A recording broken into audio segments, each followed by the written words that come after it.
Marché actions et marché obligataire. Le retour fracassant du débat sur la probabilité d'une récession américaine est-il sérieux ou non? Et quel impact sur les actions et les obligations?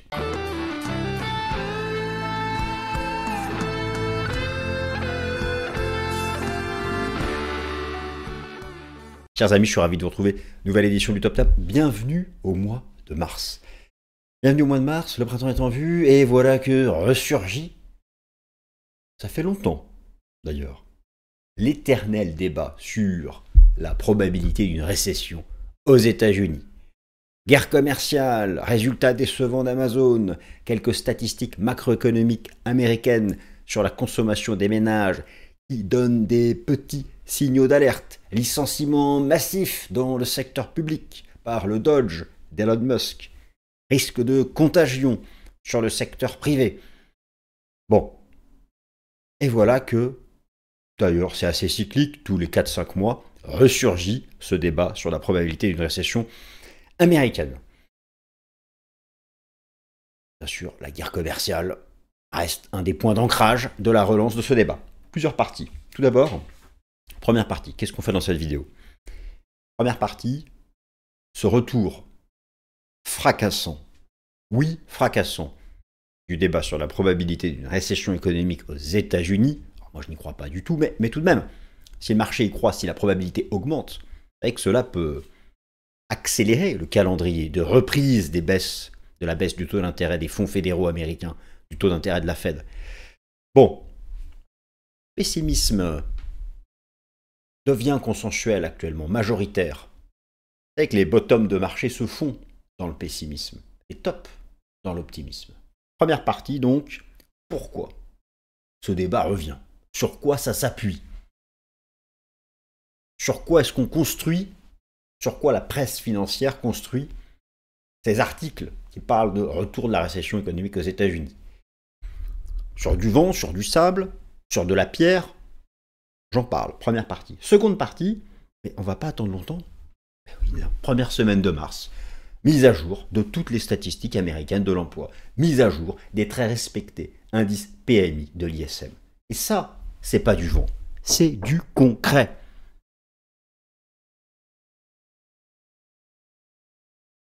Y a-t-il une dégradation réelle du marché du travail aux États-Unis?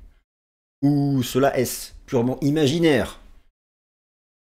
Ou uniquement cantonné aux 100 000 licenciements, aux licenciements massifs que le Dodge d'Elon Musk et Donald Trump mettent en place dans les services de l'État. Donc, cette semaine, chaque chiffre de l'emploi va compter, en particulier le NFP vendredi, la mise à jour du taux de chômage, tous les indicateurs avancés de création d'emplois. Les taux d'intérêt ont déjà commencé à réagir. Ils ont pris la direction du Sud. Avez-vous vu la remontada des obligations? Je vous ai toujours dit d'avoir des obligations en portefeuille. Ça s'est bien repris. J'en parle d'ailleurs dans cette vidéo. Troisième partie. Eh bien alors, il y a 2 semaines, vous disiez ci et là que la Fed ne baissera plus ses taux cette année, et ça y est, là, elle pourrait les rebaisser dès le printemps. Le vent souffle. La girouette. La haute finance fait la girouette. Il y a 3 semaines, on nous parle d'une inflation résiliente, d'une croissance inflationniste incroyable américaine. Et maintenant, retour de débat sur la probabilité d'une récession, risque de l'emploi. Et, vous allez voir, reprise de la désinflation comme prévu par les indicateurs avancés. Moi, je ne fais pas partie de ceux qui pensent que la Fed reprendra ses baisses de taux en septembre ou en décembre. Ma conviction, et je l'assumerai, est que la Fed reprendra la baisse du taux d'intérêt des fonds fédéraux ce printemps. Alors attention, printemps, de mars à juin. Je mettrais bien un petit billet sur la décision de politique monétaire du mois de juin. Mai ou juin, pour reprendre la baisse du taux d'intérêt des fonds fédéraux. Mai ou juin. Mais pas septembre ni décembre. Quatrième partie, eh bien ça fait longtemps, je vais vous reparler des obligations qui ont bien pumpé depuis 2 semaines. Qu'en est-il? Quelle est la lecture technique des taux d'intérêt, des taux obligataires américains, du prix des obligations? J'espère que vous en avez toujours gardé en portefeuille, ça amortit les chocs. Il y a du potentiel à horizon 1 an, 2 ans. Ça verse un coupon chaque année. Il n'y a pas que le prix. Cinquième partie, S&P 500. Cette fameuse tendance haussière de fond que je vous décris depuis 2022. Est-elle encore en place? Est-ce que j'assume toujours un objectif des 6500 points pour cette année? Cette année. Pas aujourd'hui, pas cette semaine, cette année. Est-ce encore crédible? Voilà tous les thèmes que nous allons aborder dans cette nouvelle édition du Top Gun. Mais je vais surtout donc vous faire un gros focus sur ce sujet de la récession américaine, où en fait je trouve qu'à partir de pas grand-chose, on s'inquiète, mais tout de même, ça va nous donner l'occasion de repasser en revue les vrais baromètres et les meilleurs modèles avancés pour voir si l'économie américaine est en récession.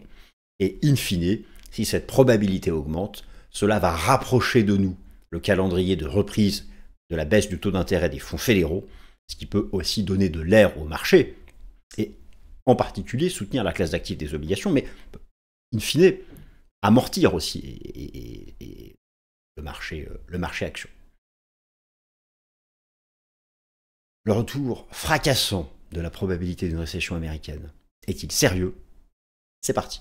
Allez, c'est parti les amis, je me suis changé, je suis juste ici, et nous allons parler donc du débat sur la probabilité d'une récession aux États-Unis, après les chiffres, certains chiffres de l'emploi la semaine dernière, après l'inflation US-PCE de vendredi, après toute l'actualité, global macro, et donc cette semaine, beaucoup de statistiques, et notamment toutes les statistiques américaines de l'emploi. Et donc c'est parti, abracadabra, je me réduis, et c'est parti. Alors, le débat sur la probabilité d'une récession aux États-Unis. Est-il sérieux? S'appuie-t-il sur quelque chose de tangible? Enfin, le débat, le retour du débat. Car ce fut un long débat, en fait, qui a commencé en 2022. Rappelez-vous d'ailleurs le nombre de vidéos que j'ai fait sur le sujet. Avec la remontée des taux d'intérêt, et puis finalement, l'économie américaine a fait preuve d'une résilience étonnante et n'est jamais tombée en récession.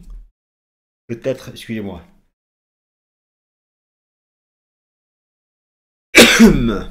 Excusez-moi. Les aléas du direct, chers amis. Bon, alors, oui. Alors, l'Europe, la zone euro, elle est tombée effectivement en récession technique, mais pas les États-Unis. Regardez, une croissance extrêmement forte. Alors, sans transition, pourquoi le retour tonitruant, le retour fracassant de la probabilité du débat autour de la probabilité d'une récession aux États-Unis? C'est vrai, il y a un certain nombre de raisons en fait. La raison principale, c'est que le marché action américain est cher. Dès lors qu'un marché atteint une valorisation excessive, le moindre doute sur la croissance fait que les capitaux peuvent aller des actions vers les obligations. En tout cas, il y a un stress. D'ailleurs, même que les capitaux sont allés sur les actions européennes depuis un mois et demi. C'est un scénario que je vous ai donné en décembre. La remontada du CAC 40, par exemple, qui est d'ailleurs, c'est plus le moment, hein, il a son record historique. Bon, mais bref. Donc, on voit déjà, le S&P 500, lui, il est bloqué depuis plusieurs semaines sous la même résistance. Il en faut peu pour être heureux, vraiment très peu pour être heureux. Il faut se satisfaire du nécessaire. Et oui, les amis, il en faut peu pour effrayer les marchés financiers. Le débat sur la probabilité d'une récession semblait définitivement terminé aux États-Unis, avec notamment ce qui est la statistique ultime. La statistique ultime. Dans cette vidéo, nous allons parler d'un certain nombre de chiffres macroéconomiques pour argumenter sur ce débat de la probabilité d'une récession aux États-Unis. Et donc, on peut raconter tout ce qu'on veut, mettre en avant tel chiffre, le sortir de son contexte, il y en a un qui ment pas. Il y en a un qui ment pas. En récession, lorsque les entreprises envisagent de moins vendre, lorsqu'elles font plus de marge, quand vraiment elles sont dans le dur, qu'est-ce qu'elles font? Elles.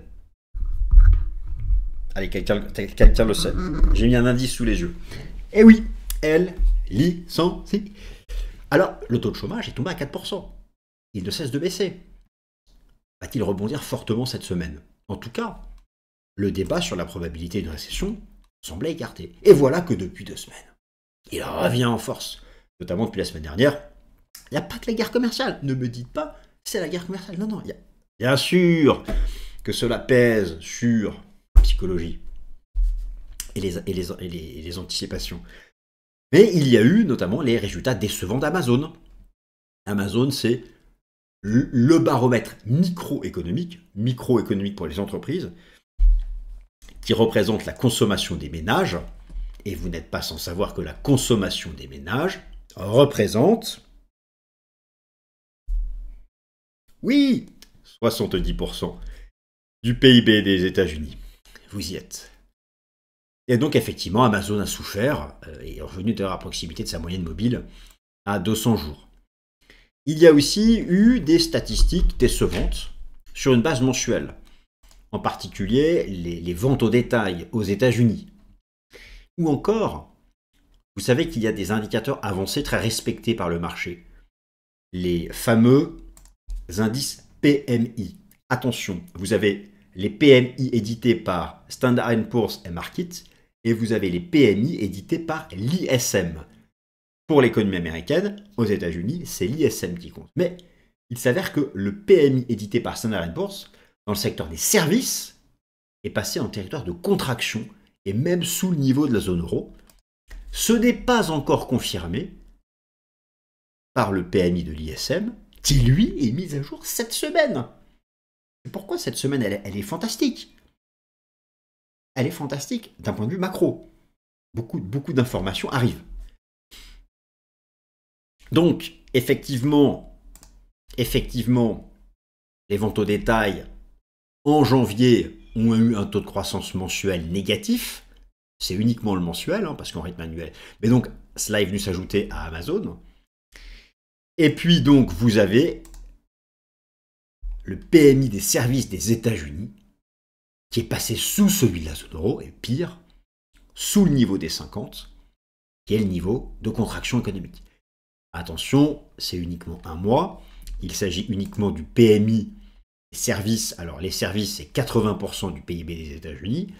Et ce n'est pas le PMI le plus surveillé aux États-Unis, car ce n'est pas celui de l'ISM. Mais en fait, le moindre chiffre macro qui crée des doutes sur la croissance, crée des doutes pour le marché action, parce que le marché action américain est super cher. Que ce soit selon le cap ratio ou price earning de Shiller, ou le price to sales, le prix du marché par rapport au chiffre d'affaires des entreprises, le prix du marché par rapport aux bénéfices des 10 dernières années retraités de l'inflation, nous sommes revenus sur les niveaux de valorisation de fin 2021, ce qui fut à l'époque le début, donc juste avant le bear market de 2022. D'où cette inquiétude. Alors bien sûr, ce n'est pas suffisant, c'est loin d'être suffisant, il ne faut pas mettre la charrue avant les bœufs, ce ne sont que quelques baromètres pris comme ça de manière individuelle, il n'y a pas encore d'alerte structurelle, et nous allons en savoir plus cette semaine. Alors comment raisonner? Le stress, il est venu en grande partie aussi du fait que Elon Musk, à la tête du Dodge, se sépare de dizaines de milliers d'employés de l'État aux États-Unis. Et les licenciements sont massifs. Et il y a une crainte donc, que cela agisse sur la confiance générale, pire que cela agisse sur le secteur privé. Bien sûr, c'est un raisonnement un peu prématuré, et il faut avoir un raisonnement plus construit. Envisager que l'économie américaine soit en récession ou non, c'est s'intéresser à des baromètres. Je vous ai mis dans le tableau ici à droite, je rassemble les baromètres à notre disposition au sein de 4 grandes catégories. Vous avez ce qu'on appelle les hard data, ce qui est tangible, ce n'est pas du vent, ce ne sont pas des sondages, ce ne sont pas des indicateurs avancés, c'est ce qu'on peut mesurer statistiquement. Production industrielle, les ventes dans l'immobilier, les données de l'emploi, les ventes au détail, le nombre de faillites d'entreprises. Je vous en ai mis ici un certain nombre. Vous avez les soft data, qui sont les indicateurs avancés. C'est là d'ailleurs où vous retrouvez le fameux PMI. Il faut bien distinguer le PMI de Markit et le PMI édité par l'ISM, sachant qu'aux États-Unis, c'est surtout le PMI édité par l'ISM qui est respecté. Vous avez ensuite des modèles de probabilité qui combinent plusieurs indicateurs macro et des données transversales. Alors, au stade actuel, il n'y a pas d'alerte de récession, mais comme c'est vrai que le marché ne cherche qu'à se projeter, la moindre petite alerte crée des inquiétudes. Mais donc, si vous prenez les hard data, eh bien typiquement dans les hard data, vous avez le taux de chômage US qui au contraire a reculé ces derniers mois. Alors cette semaine, il est mis à jour, va-t-il rebondir? Nous verrons bien. Si vous vous tournez du côté des indicateurs avancés, je vous montre cette fois-ci le PMI des services de l'ISM. Et lui, il est toujours au-dessus de 50. Certes, il se replie, mais tant qu'il est au-dessus de 50, les services aux États-Unis ne sont pas en contraction. Les services, c'est 80% du PIB aux États-Unis. Et vous avez ensuite un certain nombre de modèles combinatoires. Nous allons regarder ici les 4. Et vous allez voir donc, aucun d'entre eux ne se trouve pour le moment. Alors, ils sont bien sûr, ils laguent, ils sont en retard. Et vous prenez par exemple le modèle du State Coincident Indexes de la Réserve fédérale de Philadelphie. Au total, on parle de récession lorsque vous avez plus de 27 États en contraction. On a à peu près là une douzaine. Donc, nous n'y sommes pas. Vous pouvez aussi vous tourner vers la règle de Sam, qui est toujours sous les 0,50. Alors ça, c'est basé sur le taux de chômage en grande partie. La moyenne mobile à 3 mois du taux de chômage. Lorsqu'elle est au-dessus de 0,50, on s'inquiète. Donc il ne faut pas que le taux de chômage remonte. Le modèle de probabilité de la Réserve fédérale de Saint-Louis, qui lui nous donne une probabilité de 0,14, alors il est assez en retard. Et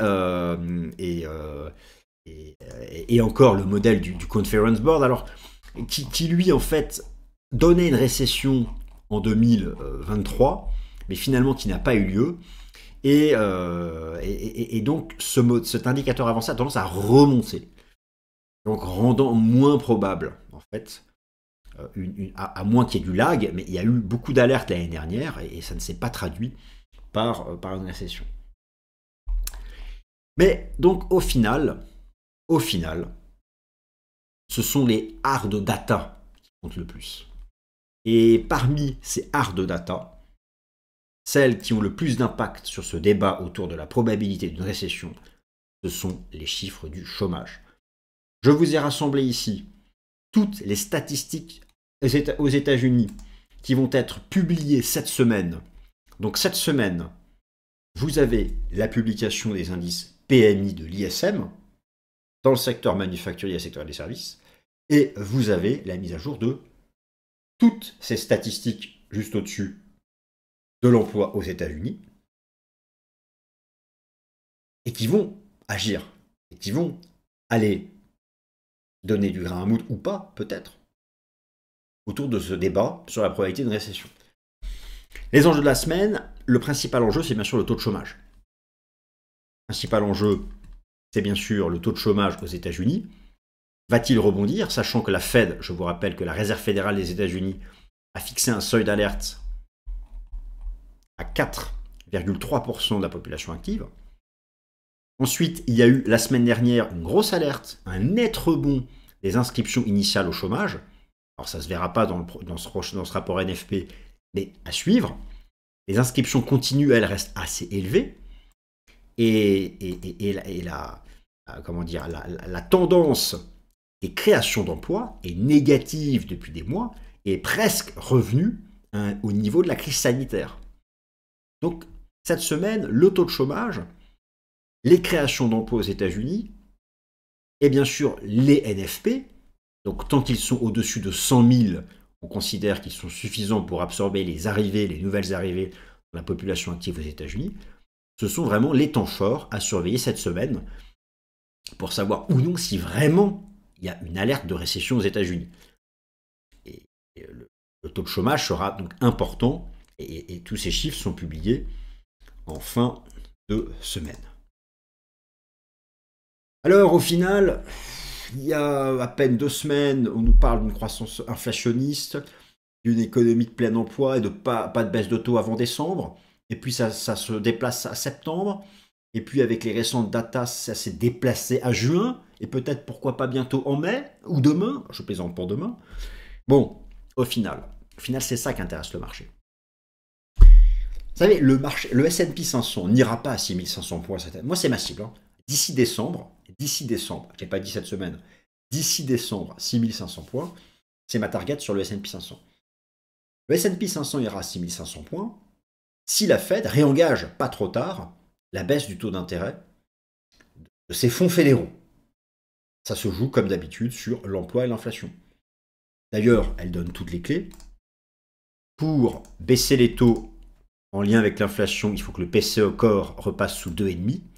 Et pour baisser les taux en lien avec l'emploi, il faut une hausse du taux de chômage au-dessus de 4,3% de la population active. En tout cas, au stade actuel, quand j'enregistre cette vidéo, le marché estime désormais à 52% de probabilité que la Fed baisse ses taux lors de la décision de politique monétaire du 18 juin prochain. Ceci est donc à suivre. Retour du débat sur la probabilité d'une récession, beau comportement en bourse des obligations depuis quelques semaines, analyse technique des taux d'intérêt et des obligations. On attaque le point sur les taux obligataires et bien sûr par corrélation inversée le prix des obligations. Alors commençons par le taux obligataire américain à 2 ans. Je voulais d'abord partager avec vous la représentation graphique en données hebdomadaires. On le voit en fait que petit à petit un renversement baissier se met en place. Alors pour l'instant c'est une phase de transition latérale. Et il est intéressant de noter que le taux obligataire à 2 ans se maintient ici sous le cumul.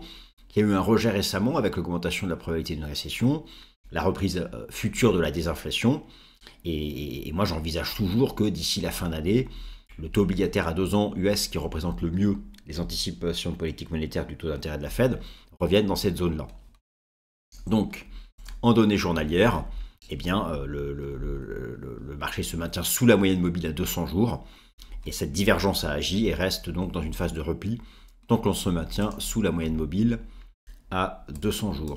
Le taux obligataire américain à 10 ans aussi a rejeté, après s'être approché en janvier du seuil d'alerte macroéconomique. Ce qu'il faut savoir, c'est que une grande partie des entreprises américaines, notamment les plus petites et moyennes entreprises, ne peuvent tolérer un taux obligataire à 10 ans qui dépasse ce seuil-là. Alors ça, c'est le baromètre aussi des anticipations d'inflation, de récession, mais aussi de la Fed. Alors nous sommes toujours ici potentiellement en fin d'une grande séquence haussière en 5 vagues, qui avait commencé ici avec la crise sanitaire. Nous sommes dans un long renversement, en fait plutôt ici une phase de trading range. Et ce qu'il faut surveiller, en fait, c'est cette trendline et la moyenne mobile à 200 jours. Et le taux obligataire à 10 ans repasserait dans une phase baissière court terme s'il devait casser la ligne de tendance et la moyenne mobile à 200 jours. Il n'est pas encore fait, donc ça suit. Alors, bien sûr, gardez à l'esprit qu'il y a une corrélation inversée entre les taux d'intérêt et le prix des obligations. Les obligations, il faut toujours en avoir en portefeuille. Nous sommes depuis des mois sur une zone basse de long terme. Je le répète, il faut avoir des obligations en portefeuille. Nous sommes depuis des mois sur une zone basse de long terme. Et à horizon 1 an, 2 ans, je ne serais pas surpris que les obligations remontent au niveau de ce prix-là. Et je vais vous montrer l'obligation américaine aussi à 10 ans pour ce qui est ici du contrat futur. Nous sommes aussi sur une zone basse de très long terme. Et le marché en fait est en reprise depuis 2023 et propose ici une sorte de structure en range. Et je ne serais pas surpris qu'on revienne chercher ici le haut du range. En tout cas, donc il faut toujours avoir des obligations en portefeuille. Alors un mot rapide sur le S&P 500 pour lequel je vous propose donc un suivi depuis plusieurs mois. Alors, est-ce que la tendance haussière de fond est toujours intacte ? Ça, c'est la question majeure, naturellement. Première chose que je souhaite vous souligner, c'est que selon l'Association américaine des investisseurs particuliers, nous arrivons à un niveau de paroxysme des ventes. Le pourcentage de vendeurs a atteint son plus haut niveau depuis la crise financière et le double de la moyenne. Et il faut interpréter ces chiffres selon l'analyse contrarienne des marchés financiers. Alors, est-ce que le paroxysme des ventes est atteint ? Alors, en données mensuelles, moi, vous savez que j'estime que le haut de cycle sera fait lorsque nous aurons une belle divergence baissière mensuelle. Alors ici, s'agit-il d'une grosse divergence baissière mensuelle ou quelque chose qui approche davantage ici ce que nous avons eu ici en 2013 ? Je pense que nous sommes davantage dans cette zone-là. Nous n'avons pas encore une grande divergence baissière mensuelle de long terme. Mais effectivement, ici, un marché qui faiblit un petit peu. Je vais surveiller aussi le MACD en données mensuelles. Il ne faudrait absolument pas avoir un croisement ici-statine de MACD. Pour le moment, il n'y a pas d'alerte de long terme.